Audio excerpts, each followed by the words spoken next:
بسم اللہ الرحمن الرحیم۔ شروع کرتی ہوں اللہ کے بابرکت نام کے ساتھ جو بڑا مہربان نہایت رحم کرنے والا ہے۔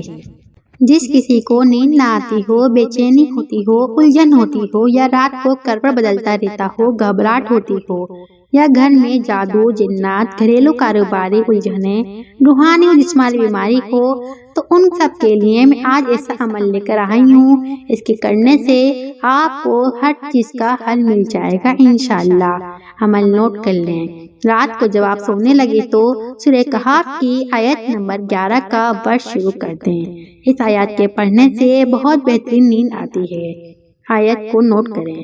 فَضَرَبْنَا عَلَىٰ آذَانِهِمْ فِي الْكَهْفِ۔ اس کے علاوہ اس آیات کو سارا دن کھلا پڑا جائے بے تحاشا تو یہ زندگی کے مختلف مسائل، جادو، جنات، گھریلو کاروباری الجھنیں، روحانی اور جسمانی بیماریوں کے لیے بھی مفید اور لاجواب ہے۔